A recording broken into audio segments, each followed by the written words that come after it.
my friends. It's Catherine Gorman Lovelady from Moonstar Lodge.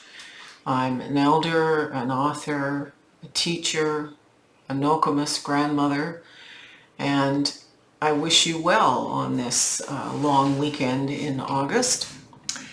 So I'm doing a reading today for the period from Sunday, August 1st to Saturday, August 7th.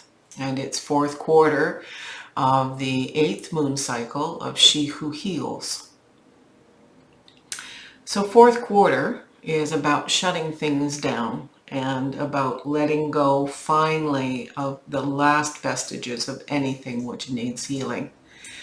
And so I will direct Brian down to the cards that we can discuss what that means. I've chosen different cards than I usually do, and it just seemed to call to me to do that. I'm using the White Sage Tarot, the gentle animals with their lovely little pussy willows for wands and such, seem to speak to the gentleness of this fourth quarter. Also, I'm using the Mondnacht Lenormand from Germany. And for the ancestors and shaman, I'm using the Rock Art Tarot. This card was sent to me by Patrick Valenza when I made an order, and I'm going to do an unboxing of all the decks that I have. The new decks, of course, I'm unboxing, but to just give you an example later. But this lady jumped out of the box at me, literally, and so she's part of this reading. So let me start with the reading itself. This is this layer. So we have the Nine of Wands, and the Nine of Wands is you're almost at the end of your journey, and I'm assuming that healing has something to do with this journey. It's about persevering, putting your shoulder to the grindstone as opposed to your nose, and not listening to external forces. Just keep going, persevere, persevere, persevere. But the ribbon around this particular pussy willow is a reminder to, it's a little pink ribbon if you can't see it very well. It's a reminder to remember your roots and remember the fibers of the genetics and the ancestors that are woven around you. You do have support.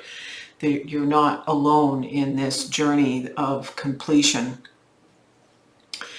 We have a protective message here from the King of Wands. These are both Wands cards.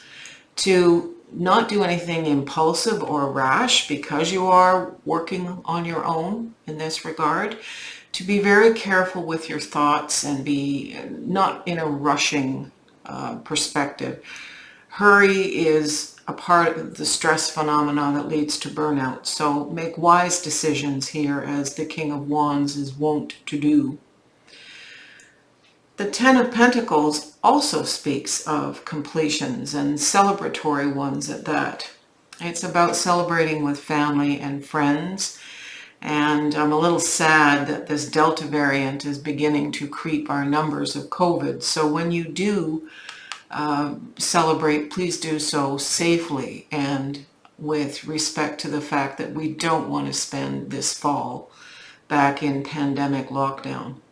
So please, please, please get your vaccinations if you haven't and are able to, because we want to continue to celebrate. But this is about this week, so let's talk about this.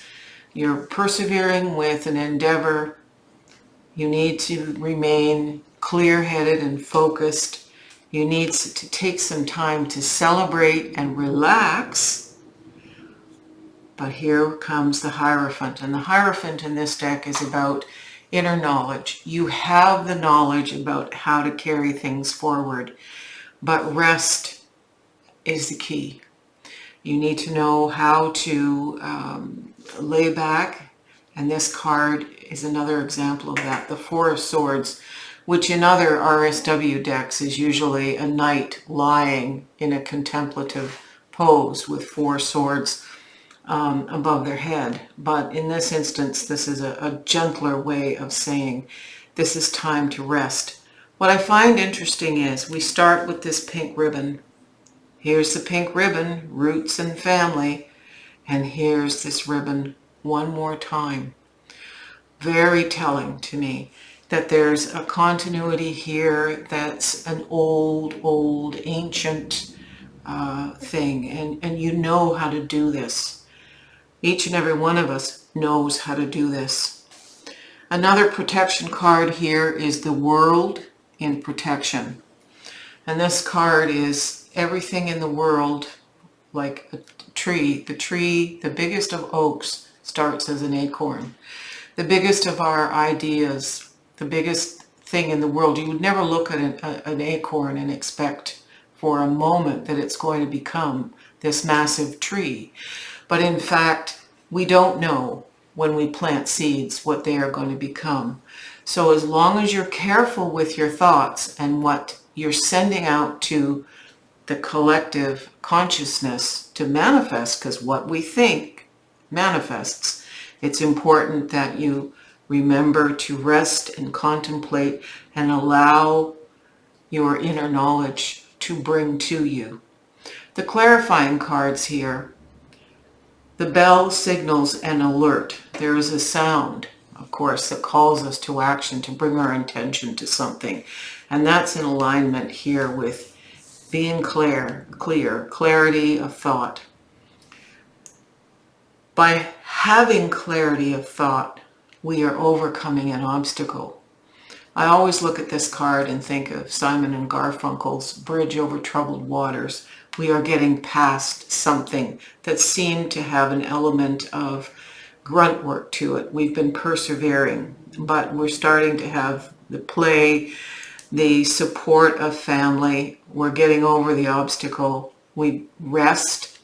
And Clover in Lenormand deck is good fortune.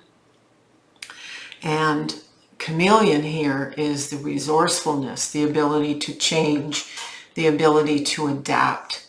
So you've adapted to what it is that's going to make your dream a reality, and possibly bigger and more incredible than you ever expected. Now I'd like to come to the ancestor shaman here.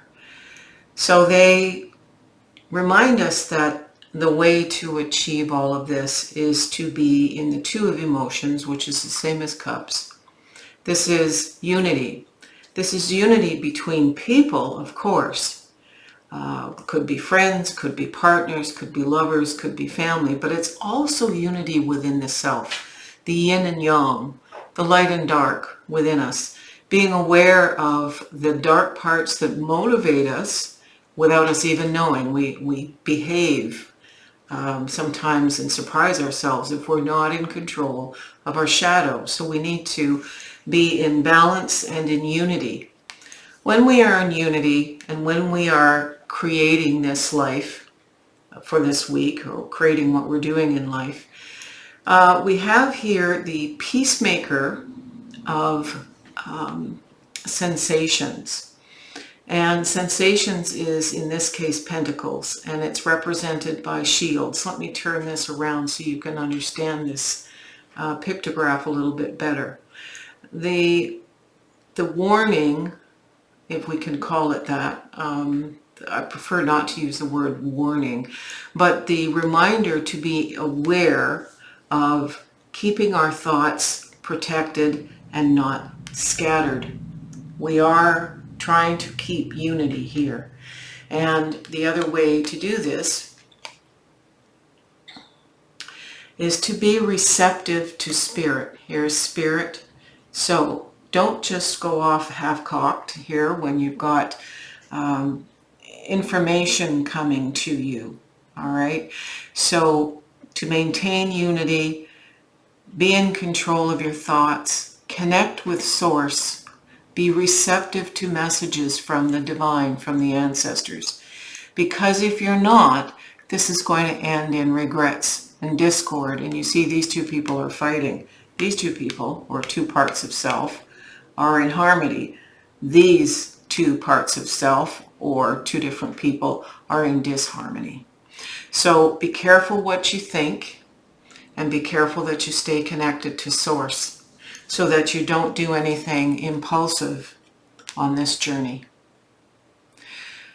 This magical being of midnight here reminds us of the spirit and the beginning of new day. Midnight is the beginning of a new day. It's the end of an old epoch of 24 hours, but it is the beginning. We have a new beginning every day in this moon. So have a great week. Get some time to rest. Put down your burdens. Aho.